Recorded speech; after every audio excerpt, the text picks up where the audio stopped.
College was a blast. Man, I had a great time. As an undergrad at UCLA, hanging around Westwood with my friends.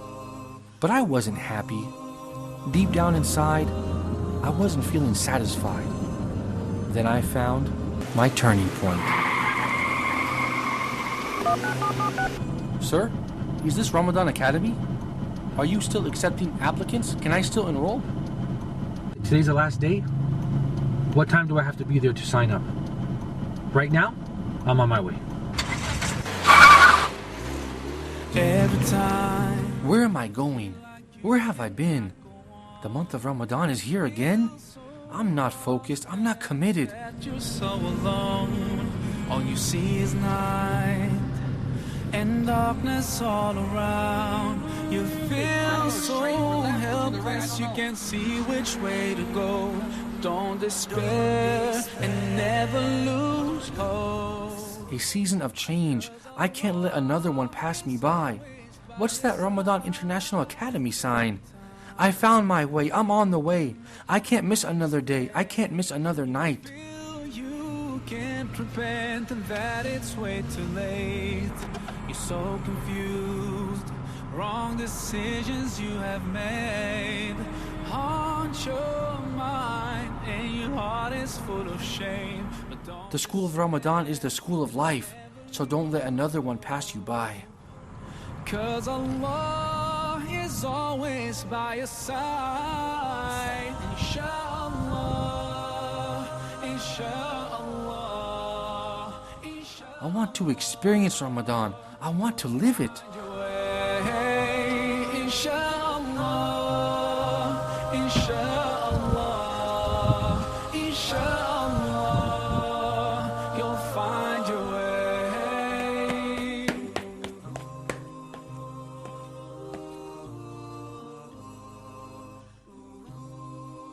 Assalamu alaikum, Professor. Wa alaikum salam. Wallahi, I'm sorry I'm late. I just found out about Ramadan Academy, and I really want to join. You came at the last minute. Go register your name and prepare for Ramadan Academy. Really? All I have to do is register my name? I'm going to go do it right now, Professor. Turn to Allah. He's never far away. Put your trust in Him. Raise your hands and pray. Ooh, ya Allah. Guide my steps, don't let me go astray. You're the only one who can show me the way. Show me the way. Confirm. Show me the way. Show me the way. Today is the final exam for Ramadan Academy. I can't believe I made it this far, but I still have a way to go. I have to pass the final exam. It's an online exam, and I feel confident with what I've learned. I've recapped and studied all of the topics, starting with unity, fasting, suhoor, the Fajr prayer, doha, iftar, suhoor, and on and on and on. Inshallah ta'ala, I will just say Bismillah and begin my exam. Dear students, you've reached the final exam for Ramadan Academy. Be prepared now to be tested on the topics that we discussed, including unity, fasting, Fajr prayer, doha, etc. Inshallah, you will do well. Most importantly, don't only focus on passing the exam, rather take these lessons learned and apply them in life. I remember the atmosphere in the masjid. It was something very special. Okay. And I've seen other reverts in the masjid. And subhanAllah, I remember one of them, he was a kind of, I knew him before Islam as a bad boy, a gangster or something. Okay. I saw him in the masjid, he came and gave me some dates to break the fast, and I saw him like completely changed, you know, very nice behavior, and very calm and very gentle. I said to myself, this religion is amazing. For that, it's not strange that all prophets did fast. Maybe it's different ways, but at the end, Allah accepts for us this kind of fasting. In Ramadan, you're very motivated to give a lot of supplications. So I tell you, or I tell all the people who look this program, make in Ramadan dua, supplication, for those who you know. The Muslims are united as one nation, regardless of where they come from.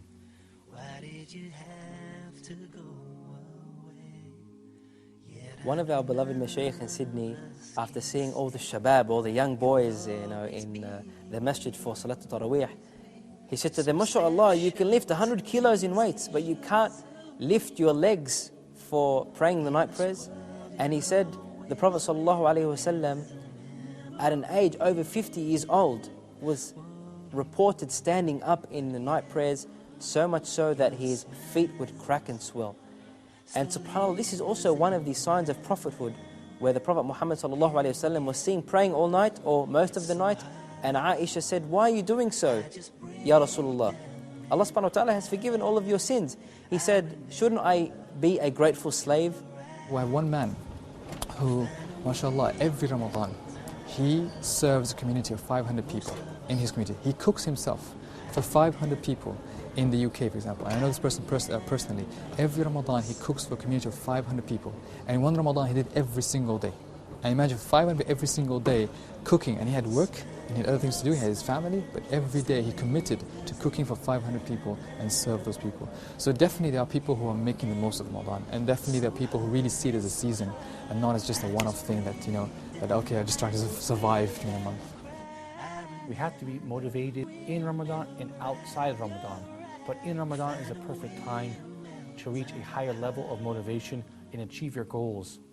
Achieve your goals by avoiding being lazy, setting high goals, and reaching for the sky.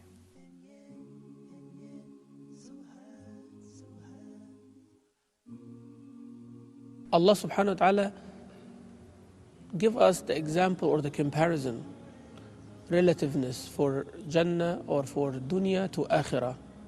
Allah Azza wa Jalla says, وَمَا الْحَيَاةُ الدُّنْيَا فِي الْآخِرَةِ إِلَّا مَتَاعٌ وَمَا الْحَيَاةُ الدُّنْيَا فِي الْآخِرَةِ إِلَّا مَتَاعٌ قُلْ مَتَاعُ الدُّنْيا قَلِيلٌ وَالْآخِرَةُ خَيْرٌ لِمَنِ اتَّقَى.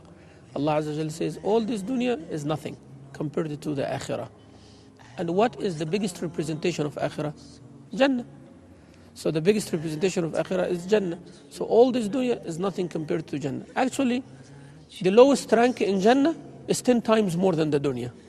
The last person who will come even out of hellfire after being punished for his disobedience, go to Jannah, Allah give them 10 times more. So there is nothing. And Rasulullah ﷺ said about Sa'd ibn Mu'adh radiallahu anhu, when he died as a martyr, he said his handkerchiefs in Jannah are better than this whole dunya and everything on it. So this is handkerchiefs that you wipe your face with in Jannah. It's better than all this dunya, with all its building, with all its money, with all its beauty, with all its grandeur. Touch the handkerchief in Jannah. How about the fruits of Jannah, the trees of Jannah, the gates of Jannah, the setting of Jannah, Hur al-Ain in Jannah, the people of Jannah? And how about seeing the face of Allah Azza wa Jalla in Jannah? Actually, Jannah will not be Jannah without seeing the face of Allah subhanahu wa ta'ala. So there is no comparison to start with. So dunya, it's unfair to compare to Jannah. It's unfair. It's actually, we cannot talk about comparing the dunya to Jannah. This is our goal at the outset. We can't lose sight of our goal. What are we engaged in all these acts of worship for? For Jannah.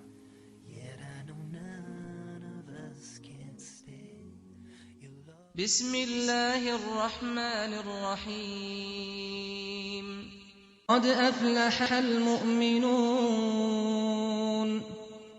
الذين هم في صلاتهم خاشعون. The number one characteristic of Iman, that the mu'mins are successful. Qad is an emphasis that indeed there can be no doubt that the believers have attained falah. And falah means ultimate success. قَدْ أَفْلَحَ. This is a statement of fact. Success, victory. قَدْ أَفْلَحَ. Who? Al-mu'minun. And then Allah follows a long list. Who are the mu'minun?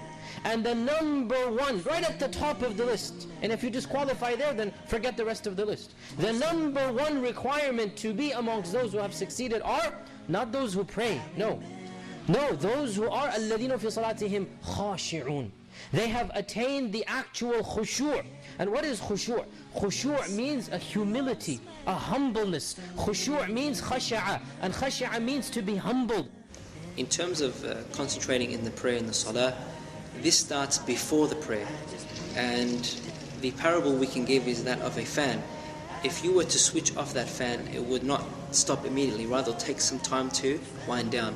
And likewise the mind, when the mind comes from work, from school, from a game, from sport, and comes into the prayer, that mind is going 100 miles an hour. So likewise, that sunnah prayer, that supererogatory prayer, that optional prayer before the salah, it helps that mind to slowly come to a halt, so that person, that mind is ready for the obligatory prayer, that which is fard. And so concentration actually begins before the prayer, as opposed to starting to concentrate in the salah when that mind is racing at 100 miles an hour. When a person is fasting, or when I'm fasting, for example, let's speak from my personal experience. I notice that when I'm fasting, my thoughts become much more clear. So the whispers begin to slow down. The whispers from the shaitan begin to slow down. And they become not as effective as they were before. And your khushu begins to increase when you're making salah. You feel very different. You feel more connected to Allah. And it seems to me that moment that as soon as you take that bite of food, I've experienced this before. It seemed like my character changes. My character changes. I noticed that many times, that while I'm fasting, I'm in a more relaxed state. I'm in a more reflective state. You know, so like I said, you have a better khushu when you're making salah. It's a very different feeling versus when you're not fasting. It's so important to concentrate while praying. Why am I praying if my eyes are wandering around, if I'm thinking of various things? I have to try my best to concentrate in the prayer. I prepared a lecture about seeking istighfar, about saying istighfar more than 100 times a day, following the sunnah of Rasulullah ﷺ. The next day, the morning came, and it's from the sunnah of the Prophet ﷺ, is that you say the istighfar 100 times in the morning. I felt like the biggest hypocrite in the world, because I just said the day before, say 100 times, and I felt lazy the next day of performing what I told the people to do. So part of helping yourself spiritually towards Ramadan is advising people, because when you advise them, it makes you do the advice. Try to make the most of each Ramadan that we go through. And alhamdulillah, through our websites, Barak to Muslim, Barak to Ramadan, we try our best to encourage others as well, to help them to make the most of their Ramadan. And sometimes I do this for myself more than others. Sometimes we try to inspire others so that we can inspire ourselves. And alhamdulillah, it's been a great time. So normally we spend a lot of time online to develop these lectures and sessions about how to protect Ramadan. But more importantly, we also think about our personal life. It's a time for reflection. It's a time I have a day work. I have to go to work as well. It's a time to make the most of your family. So it's quite challenging. There's so many things happening. But it's more you enter the mindset, we could do this. Ramadan is a time, it's a season. Let's go in with full power. Let's go in with the best ability. Let's make the most of it. When it's over, alhamdulillah, we'll try our best, inshallah. Do you have that motivation? Where is it coming out of? Do you have that motivation to consider yourself something special? Because Allah subhanahu wa ta'ala has made you something special. Allah subhanahu wa ta'ala has given you Islam, has made you a representative of Islam. A lot of people say, well, I don't know too much about Islam. I don't know so much. How can I tell people? What can I say? The Prophet said, بَلِّغُوا عَنِّي وَلَوْ آيَةً. Convey from me, even if it's one ayah. Islam is opening the doors for you to do social work, to do deen-based work, to do work in dunya, and combine all of them in one thing by a niyyah, one intention to do it for the sake of Allah. Motivation is there. Think about it. Read the Quran. See the rewards of Allah subhanahu wa ta'ala, the way the Sahaba radiallahu anhum ajma'in used to see it. And this used to push them. Think about Jannah. Think about what you will get. Allah subhanahu wa ta'ala wants you to do something. Allah subhanahu wa ta'ala wants you to serve Islam. Imagine if every single Muslim in the world thinks this way. Would our world be the same way? This world would definitely be a better place. Allah wants you to be motivated. So many things happened in the month of Ramadan in the past. If we look at the past history of the Muslims, Battle of Badr. So many other battles happened, and one of the most important one, which I would like to focus on, is the battle when Tariq bin Ziyad set foot in nowadays Gibraltar. Jabal Tariq, you know, the city of Tariq, the very port, the very first rock where he set his foot on Spain, Europe. And mashallah, this all happened during Ramadan. Imagine the Muslims had to fight during Ramadan. Imagine now we have it hard. We say how difficult Ramadan is because we have to go to work, get up in the morning and come back later in the afternoon. But what about fighting? What about having to lead a battle in Ramadan? Can you imagine that? I don't think we can imagine that. None of us can imagine that. But so many battles happened, and most of them successful, if not even all of them successful during the month of Ramadan. Fasting doesn't mean being lazy. There's a big difference between the two. We still have to be productive and not be lazy. There's a big difference between fasting and simply being lazy. Inshallah, inshallah, you'll find your way. Huda TV's social media sites are the best way to contact us from anywhere around the world. Stay connected with Huda TV's latest news and programs through Facebook, Twitter, Google+, YouTube, Skype, and Instagram. It's fast and easy. Stay up to date with your favorite shows and scholars today. Huda TV, a light in every home. Inshallah, inshallah, inshallah, you'll find your way.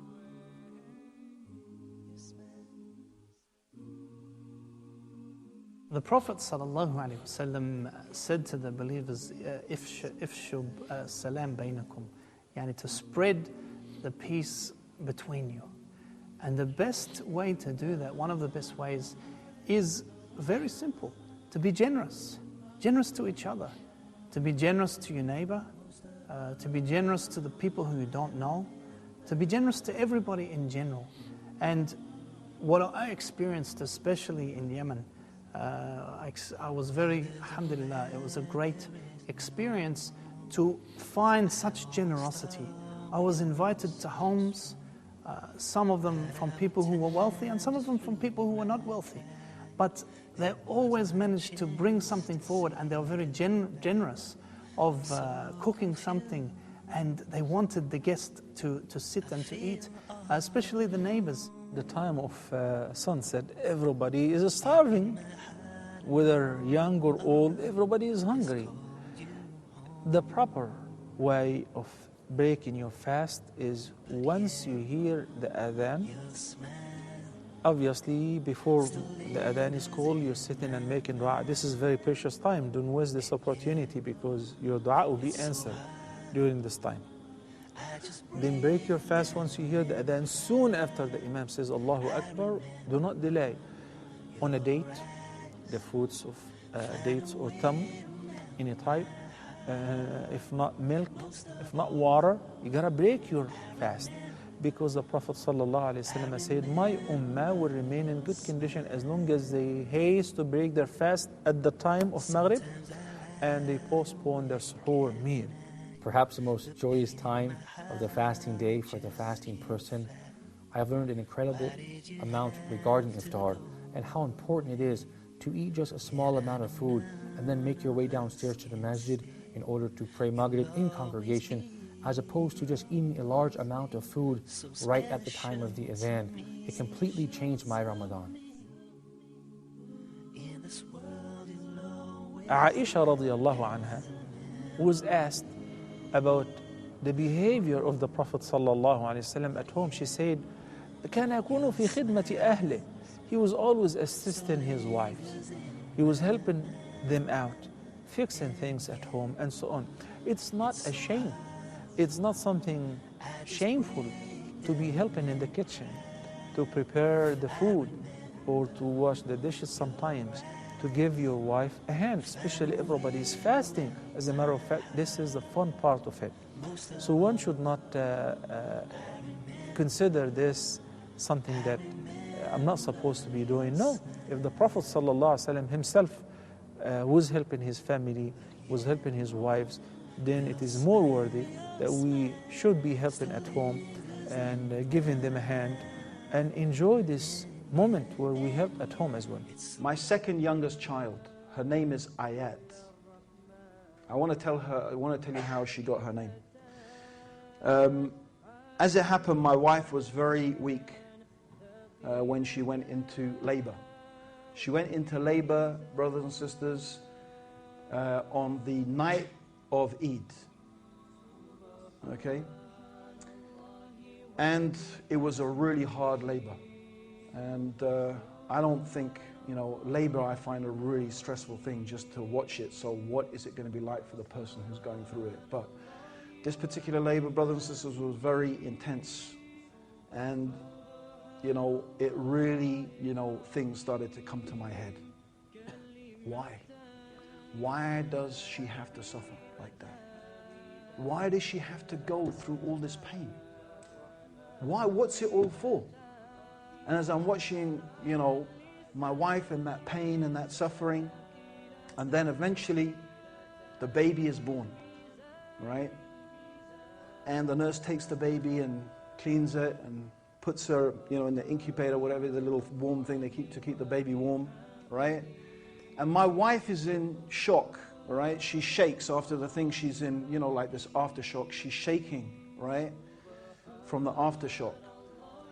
And she looks over, and I pick up the baby, and I give her the baby, and she looks at it, and she says, "Oh, my baby, what would Mummy do without you?" I mean, you want a miracle? You want something incredible? After all that pain, after all that suffering, and she says, "Oh, my baby, what would Mummy do without you?" All that love from that pain and from that suffering. I think that's a sign for people who think, are people who reflect. من الحقوق مثلا الكلمة الطيبة، يشكرها عندما تقدم له هذا الطعام ويمدحها ويثني عليها. من خصائص المرأة أنها يغريها الثناء وينسيها كل تعب لقيته في إيصال الراحة إليك. فالكلمة الطيبة لها تساوي عندها شيئا كثيرا. One note, you'll hear people like the Sharia oppresses women. What do you got to say about that? Actually, this is very illogical, because if we look at the society today, and we walk out here in the streets of Chicago or New York or any city, and we look at how women are treated, they're already in a state of oppression. The way that they are dealt with by their beauty, they have to flaunt themselves and kind of, expose themselves as something that they're not in order to gain some respect inside the world. This in Islam is oppression. For a woman to have to live that type of way. In Islam gives women the afforded right, and actually a great right, that she is an individual and she is to be dealt with as an individual according to her intelligence, according to her personality, according to how righteous she is. And she is dealt with in that manner. Nothing to do with anything that she can offer to me, to look at or glare at. None of this is in Islam. This is actually a breaking the code in Islam to flaunt oneself in this type of manner. So Islam gives women due rights that we don't even find in the society we live in now. Gives them more rights. And we see who women convert to Islam, which is the majority of converts coming to Islam are women.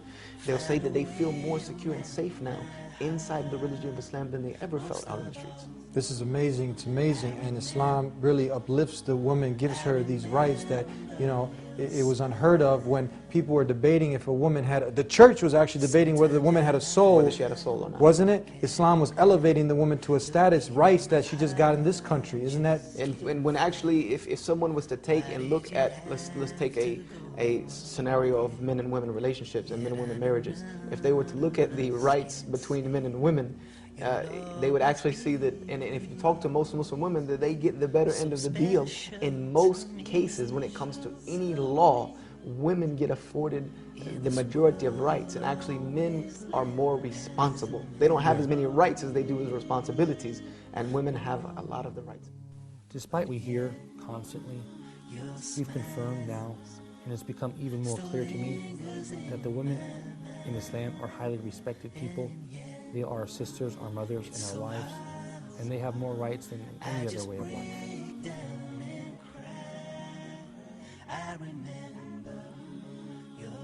Work and ibadah comes, it should first of all not be seen as two separable things. It should be seen that work is part of ibadah. Having said that, we also recognize that Ramadan is the month of worship. So the month of Taraweeh, the month of Tahajjud, the month of Qiyam al-Layl, the month of Quran. So we need to keep in our mind that this month we need to make as much ibadah as possible, as well as work at the same time. But it should not be either or. We should have, alhamdulillah, we've been able to develop a system on Corrective Muslim where we say that, you know what, if you need to manage your energy levels, you need to manage your focus levels so that you can become more productive during work and during ibadah. So it's not a catch, it's not impossible to bring the two together, but it is hard, it's not easy. That's definitely an issue there. To be honest, the French society is changing. And I think it changes faster in the working field because obviously, you know, the boss only cares about business, and they try to adapt the day of the fasters to their religious practice, which is very strange for a secular society like France, which is really, you know, really like very harsh towards Muslims. But in the work, you feel like, well, I heard from the brothers, because I've been living in France after I became a Muslim only 1 year, and then I came to Egypt. But what I read even in the newspapers, that many companies, they try to adapt the days and to give, you know, 3 hours, or they give you time to pray or to break your fast. I remember when I was in high school, when it was the time to break the fast, the teachers, they used to permit to the Muslims to leave the class and to have something to eat. And people, they really admire Muslims during this period of time in France. And even non-Muslims, they try to copy them. My trainer, he's a very famous coach in Germany. His name is Uli Wegner. He had a lot of world champions like Arthur Abraham and like Sven Ottke, Marcus Bayer. They were with me in one team. Okay. Like, you know, Arthur Abraham, he came later on, you know. And, you know, like this Uli Wegner, he told this the media, and then the media was very interested. What? He is now fasting and training. How come is this? And then they wrote in the newspaper, and my trainer said, Pierre Vogel is not eating, this Uli Wegner, but in spite of this, he is hitting very, you know, hard like this. You know? We as Muslims look at work and earning our living as also an act of worship. In the hadith, the Prophet ﷺ said, اليد العليا خير من اليد السفلى. He said the upper hand is better and dearer to Allah than the lower hand. This is a very interesting metaphor. The upper hand is the hand which normally gives. When you give in a charity, whose hand is up and whose hand is down? The beggar, his hand is down. And the person who gives, his hand is up. So Allah subhanahu wa ta'ala loves the hand which gives more than the hand which takes, the hand which gives you in a charity. So that's why we're encouraged to work, we're encouraged to progress in our businesses, but to keep balance. So that no business should take over the time of ibadah or divert us from the time of the prayer or from a duty that Allah subhanahu wa ta'ala has ordered us to fulfill. I've received your final examinations, and I'm very pleased to inform you all that you all have passed this year at Ramadan Academy. However, next year is going to be more challenging, so expect to put in more hard work. I look forward to seeing you on campus next fall at Ramadan Academy. Most of all, I remember your smile.